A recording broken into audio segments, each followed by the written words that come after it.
The killer doll made a victorious comeback on Chucky Season 3 Episode 1, spending a terrifying hour in the White House. Since no one who wants to take him down can get inside, it's the ideal place for him to hide in plain sight. Depending on who you ask, the security is first-rate.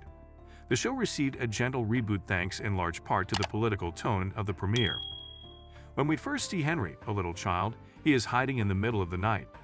His mother, Charlotte, finds him and comforts him. Though it's obvious that his mother is trying to console him, we can see that he's actually sleeping next to a familiar-looking good guy doll, whom he refers to as Joseph. The moment Joseph, who is actually Chucky, smirks, the camera pans out to reveal that this is all happening in the White House just before the power goes out. Chucky executive producer Alex Hedlund revealed in an interview that Don Mancini, the show's creator, always intended for Season 3 to begin with this fake-out, which effectively establishes the White Home as a large haunted home setting rather than a platform for political commentary or humor. The first family, including President Collins, Devon Sawa, making a comeback after 3 seasons of Chucky, First Lady Charlotte, Henry, and their older son Grant, need to be rushed to an underground bunker by the Secret Service. At first, Chucky disappears, but Teddy, the agent tasked with keeping Henry safe, discovers the lifeless doll under the bed and takes him down the elevator with him. Shortly after, the electricity returns, but not before another agent was bitten in the elevator's darkness. He accuses the dog, but Chucky also has chompers.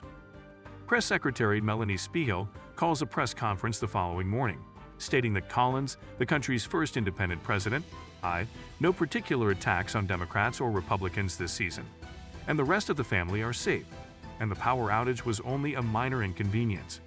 However, one reporter doesn't seem to be buying it, so she questions the press secretary about the Collins administration's dedication to openness.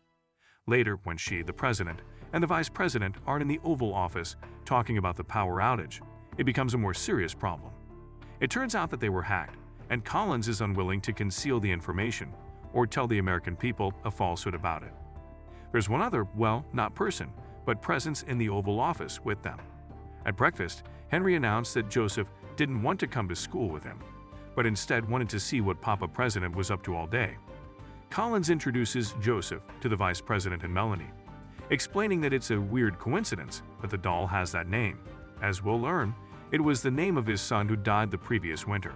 Chucky slides behind the Resolute desk and takes out an extremely sharp-looking letter opener when no one else is in the room. Rather than presuming that, oh, the doll is alive, POTUS appears to be amused by a staff member's antics. Teddy finds with devastating clarity that the doll is, in fact, alive.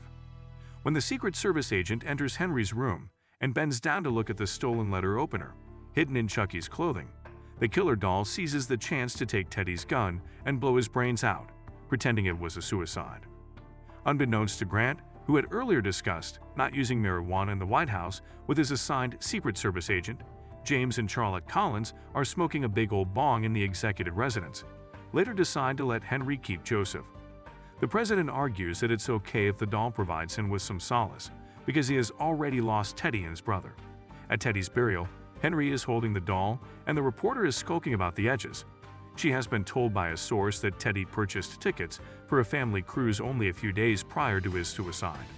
Although nobody appears to be aware that there is a live killer doll in the White House, she is skeptical. Unless that is our apparent heroes do. Although Jake, Devon, and Lexi don't spend a lot of time together in this first episode, we do get 3 moments where they discuss using social media. To find Chucky and Caroline, Lexi's missing sister, they are turning to art, podcasting, and TikTok thirst traps, respectively. When Chucky texts all of them toward the end of the episode, Jake and Devon appear ready to take their relationship to the next level, saying he's in a new place that's kind of strict about visitors. He mocks them before hanging up. Later, while Miss Fairchild, the trio's guardian, is gently berating them for their subpar test results, Devon points out that Chucky's call was made to not exist by the Pentagon and the CIA alone. Just then, they happen to stumble into a news article about the funeral while spying on Henry and his well-known doll.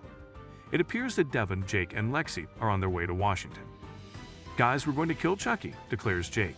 "Once and for all, once more." To achieve that, how are they going to enter the White House?